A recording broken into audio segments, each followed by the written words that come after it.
what is Lorem Ipsum, and why do you sometimes see it in different parts of a bubble app? Well, Lorem Ipsum is perhaps the most popular placeholder text. It's a popular dummy text used to fill space where you would put text on a website to show that it's a placeholder. But why do we see Lorem Ipsum throughout a bubble app? Well, I'm going to explain it in this video, but before I do that, did you know that we have got hundreds of bubble tutorial videos that you can only find on our website, planetnodecode.com. You can't find them on our YouTube channel. They're exclusive to our members at planetnodecode.com.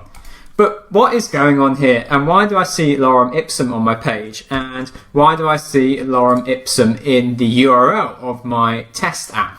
Well, it's because the page that I have set up here is set to type of content contacts.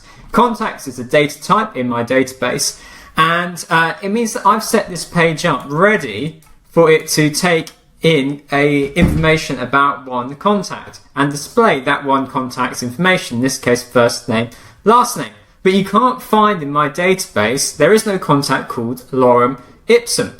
It's because I've been editing this page and I've clicked preview.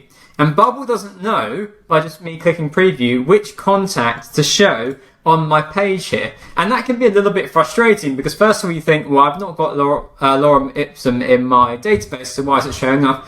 And also it's not that great at adequately kind of filling in all the placeholders perfectly. If I'm testing what a contact page looks like, I would do much better to click through from a contact.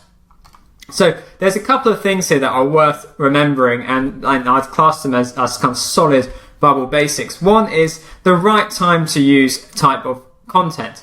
I see people doing this not necessarily wrong, but adding needless complexity to the application because they don't do it right, which is that type of content is if you are going from like a list on a different page, like a list of contacts, and linking through to a page that shows mainly a single contact. Of course, you could bring in data from other parts of the database, but I'm mainly showing one contact's information here.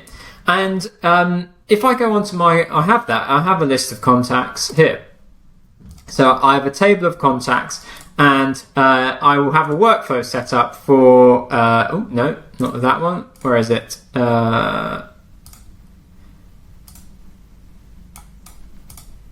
Here. Okay, so yeah, when part of it is clicked, I go through to my page contact, and I can't leave that blank.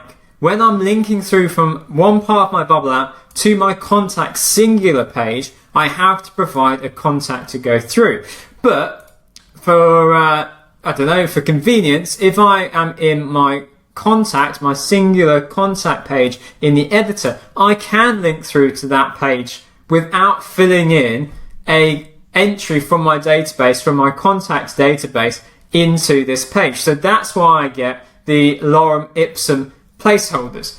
And if you're building a bubble app and you're testing it, I think a much better step is once you've built the template where you're using that singular instance of the database, you're displaying that on the page, it's then to immediately go, and even if it's very rough, create yourself a repeating group on another page that gives you that list of entries in the database. So then if I click preview here, I can click through on Bruce, and now I'm not getting Lorem Ipsum. If I bring up the URL, you can see that this is the unique ID for Bruce, and it's just, yeah, I thought it was worth recording this video because I think that it can get a little bit confusing around when to use type of content, and just why sometimes if you click preview, you'd be seeing Lorem Ipsum on both the page and in the URL. So I hope that helps. If you've got any questions, please leave them in a comment below.